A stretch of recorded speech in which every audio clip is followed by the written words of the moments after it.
Yeah. My Lords, good evening. I refer to my interests and to 65 years of attendance at Stamford Bridge. Your Lordships should oppose this bill, root and branch. It's badly written, of course. It's a Christmas tree. But beyond this one very bad bill, there's a major problem facing us: far too much regulation, with both major parties over the past 2 decades having succumbed to the impulse to interfere, to busybody, to regulate. Excess regulation kills economic growth, reduces wealth, suppresses human happiness.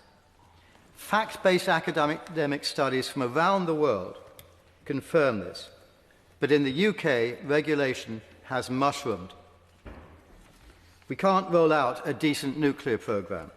We've demolished the London Stock Exchange, with so few companies now opting to list there.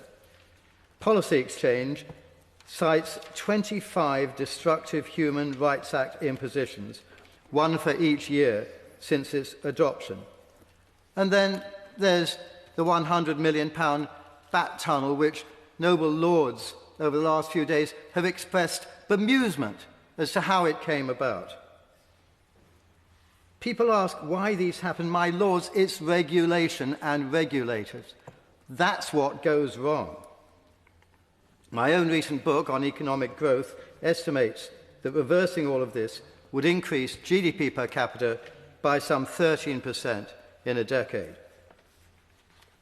If most of us agree that there's too much regulation, how come regulation has proliferated so much? It's because those few who love regulation have become adept at pushing it through. First, find yourself a problem, in this case, parachute payments, alleged financial incompetence. It's odd to assert that, of course, about one of the world's most financially successful industries. But then, phase one, cry that something must be done, and then create a further panic about diversity or equal pay, and get to phase two, government must step in. Talk something about football blah, grassroots blah, women's football blah, stir up a general feeling that a regulator would be a damn fine thing. And so, phase three, there ought to be a regulator. So, a football regulator, what could possibly go wrong? The bill is actually an attack on the Premier League. It's driven by Willie Sutton's philosophy, that's where the money is. Are we so sure the Premier League will be unscathed?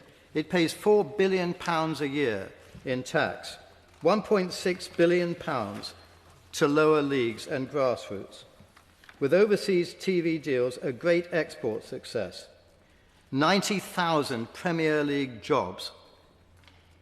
Driving Britain's soft power all around the world, you can have a vivid chat about Arsenal or Liverpool in a taxi from Jakarta to Lagos. All of that raises people's estimation of this country around the world. 3 billion viewers in 900 million homes in 189 countries. Did this happen, my lords, by accidental circumstances? No. It was private enterprise that created this. Would it have happened if a regulator had been suppressing experimentation and initiative over the past 20 years? You know it wouldn't. Free markets need competition, fair exchange, no rent-seeking, no crony capitalism, private property rights. They wither when subjected to heavy-handed regulators. Do we really want to be known in future times as the Parliament that destroyed the global success of the Premier League? A compulsory governance code because, after all, we know best.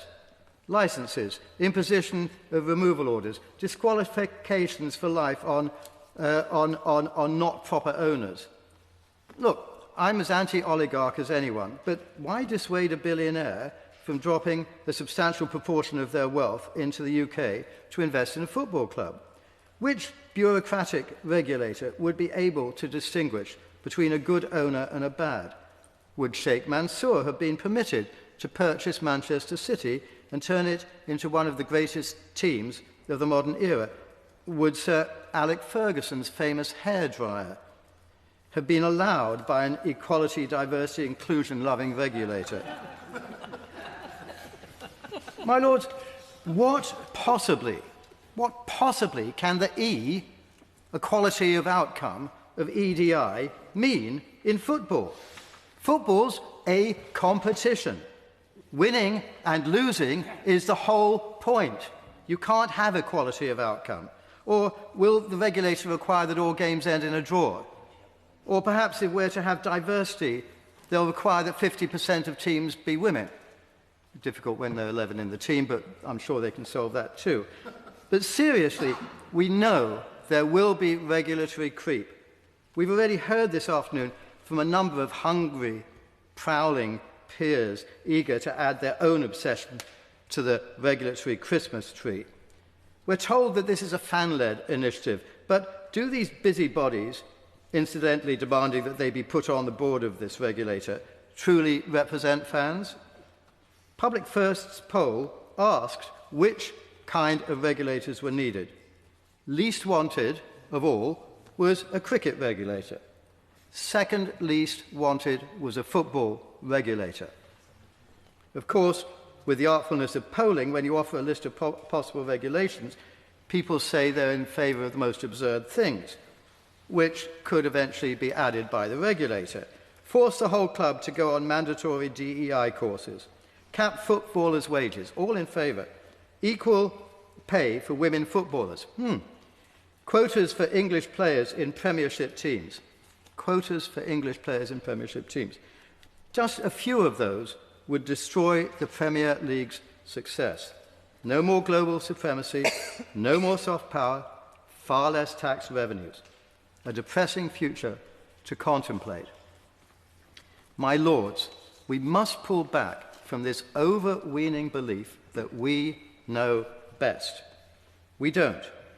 Hayek's book, The Fatal Conceit, nailed that error. I recommend it. Lady Thatcher loved it. I'm sure noble lords will too. It's the free market that knows best. We should back off from so much regulation, and in particular from this attempt to plunder and distort that precious jewel in the economy's crown, the Premier League.